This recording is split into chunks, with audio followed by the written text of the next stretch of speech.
We good? Yeah, go ahead. Okay. Good morning, and excited to get back going this week. Tuesday's always a heavy work day for us, and man, we got a lot of work to do this week with this group, especially with a little less time to prepare, early kickoff. But I'll just tell you right out of the gate, this is a very, very good football team that we're getting ready to play. And if anybody says anything different, then you have absolutely no clue what you were talking about. I just cannot say that enough to everybody in this room. This is a very experienced, well-coached, disciplined, tough football team. We have not played a single team, and we probably won't play another team that plays as hard as this Wake Forest football team we're getting ready to play. So if there's any inclination that people like to create that this team right here is not a legit contender for our division, you have no idea what you're talking about. All right, so let me just set the tempo for the meeting right there. All right, this is a dadgum good Wake Forest team we're getting ready to play, and it is impressive to watch them on tape. They're a hangnail away from beating Florida State last week. And I think everybody in here, if we were playing Florida State this week and their name, we'd have a different mindset from some of the people on the outside of this program. We all know the type of athletes that Florida State has, and we know the type of coaches they have. And this is a team, if not for a big kick return, they probably win the game. And so I cannot tell you how impressed I am watching these guys on tape. I have a great appreciation for teams when I watch them and I see buy-in, and I see heart, and I see passion, and I see toughness, and I see really, really good coaching. And all of those things are on display when you watch these tapes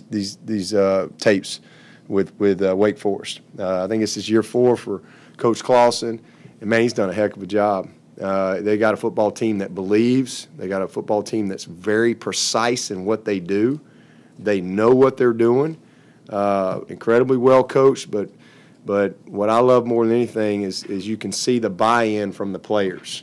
They know who they are, how they want to do things, and this is an experienced team as we're going to play. I think they got 10 starters back on defense and 9 back on offense, led by a quarterback that is a winner. Man, this guy is tough. He's very similar to last week as far as kind of the presentations and style of play, but this guy's a senior, and he is very accurate. He's smart. He's just a great leader for them, and they play tough up front. They've got a great scheme, so we're going to be challenged, and we got to play well. And then the flip side, this defense. 10 guys back that started. They know what they're doing. They really create some problems with their style of play. They're good tacklers. This is an outstanding secondary. They've got more depth than Virginia Tech up front, way more depth. This is a very talented defensive line, and these 2 safeties are, I think, special players. The corners do a great job with their technique, and so you have to out-execute these guys. They're not going to make many mistakes. They're not going to be out of position very often.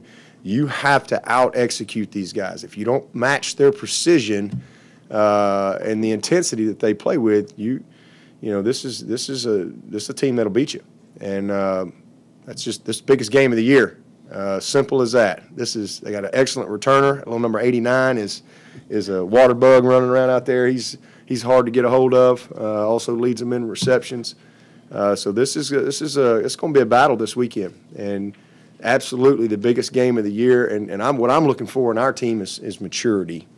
I'm looking for a team that will match that intensity, match that precision, match that discipline and heart, because that's what it's going to take. This is a Wake Forest team that's going to win a bunch of games this year. Just mark it down. If they stay healthy, they're going to win a bunch of games. They're going to be a tough out for everybody. So just very impressed with this team and how they play, how they complement each other. And You know, they lead the nation right now in tackles for loss. So I think they had 17 tackles for loss against Florida State. You know, that's incredible. So just great energy, great toughness, and I just want to make sure everybody understands the type of team that's rolling in here this week.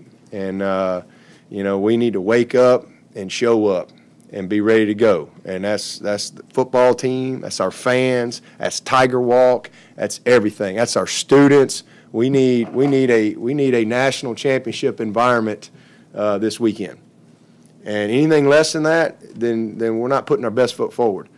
And that's what it takes every single week, is to put your best foot forward. Preparation and you know, consistency in performance. So that's what I'm looking for this week. And I hope that we're going to have an awesome homecoming crowd. I look forward to that. Our former players coming back to lead the Tiger Walk. That's always fun for me to see a bunch of them old guys in front of the Tiger Walk leading us into the stadium.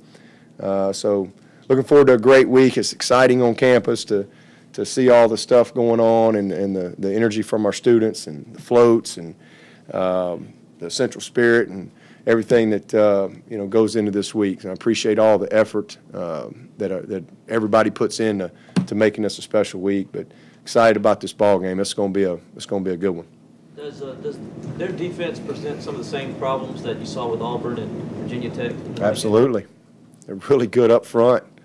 They're really good up front. It's schematically different than Virginia Tech. Virginia Tech kind of is its own animal, but similar to Auburn.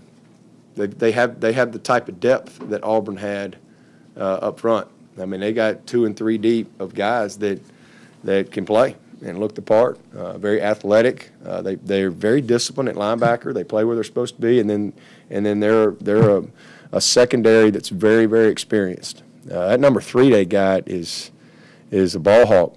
Gets his hands on balls, plays the ball well in the air. He's a very smart, instinctive player. I mean, they got a good group, really good group. And this, you know, again, this is year 4. What it was, 19 starters back out of 22, a bunch of seniors and juniors and redshirt sophomores, and just a well-coached football team. They've done a heck of a job, man. Dave is you know, coming off of a bowl season. And I think they won their bowl game. Didn't they win their bowl game? Coming off a bowl win, I mean, this is a different mindset, and you can see it when you really study these guys. Done a great job. Wake averages about 15 per punt return. You talked about the water bug. How can Clemson neutralize this? Well, we gotta get out on the field. You know, well, it starts with a punt. You know, we can't line drive a punt. That's first and foremost. You know, and Will has been awesome. He's and had awesome practice last night. But you know, we got to have a consistent punt to allow our guys opportunity to get down the field, and then we got to run. We got to use our speed. We got guys that just like you saw the other night in the game. I mean, I think it was Cornell and Ryan Carter on that first long punt that we had. I think it was over a 50-yard punt, and them guys were smoking. Ended up getting a block in the back on Ryan, but because of their, you know, where they were and how they stacked the defender, you know, we created great field position. So, you know, we've done a good job with that, but it starts with a consistent punt. Coach, can we get an update on Justin Foster's ankle, and is Marcus Edmond about 100%? Marcus is a lot better. No, he's not 100%. You know, so, you know, my hope is, if not next week, definitely the open date for sure. You know, getting him back and hopefully having a great second half of the season with Marcus. Again, a midfoot sprain is. It's just when you play that position, especially, you know, that's what you do, is plant and cut, you know, with your feet. And Justin, you know, we'll reevaluate him today, but the tests were good, the X-rays were good, so just a matter of, you know, how he progresses. When you say maturity, if your team listens to all of the outside voices, they're already in the playoff against Alabama. Is that recognizing that, you know, the biggest opponent is this week, and not overlooking anything? Yeah, absolutely. You know, that you know, you go get beat this week, they won't be talking about that anymore. I promise you that. It's just a mindset. You know, you've got You can't worry about who you're playing, the ranking of the team, what time you play. Just like when you go on the road and you're playing a ranked team and it's a maroon out and they got an unbelievable entrance. Who cares? You know, when the ball's kicked off, it's blocking and tackling and throwing and catching. It's intensity, it's toughness, it's execution, it's the will to win. And you got to bring that every single week. And our team has shown great maturity through 5 games. But 5 games don't make a season. You know, this is just bringing that mindset of biggest game of the year. And again, like I said to our team, if we were playing whoever in Atlanta for the national championship this week, how would you prepare? How much film would you watch? How much sleep would you get? And if that's not your mindset, then you're not putting your best foot forward. Same with us as coaches. So, you know, I'm looking for a biggest game of the year intensity and mindset every single week, you know, because we're at that point now where you start to get into that grind a little bit. And, you know, there's a quote that says success, I don't even know who said it, success is not final and failure is not fatal. It's the courage to continue that counts. You know, they know what it takes. Do you have the courage to continue to do what it takes? That's what maturity is. You know, and even last year's team, hey, we had success. That's great. Hey, and then we had a little failure as well. And that wasn't fatal.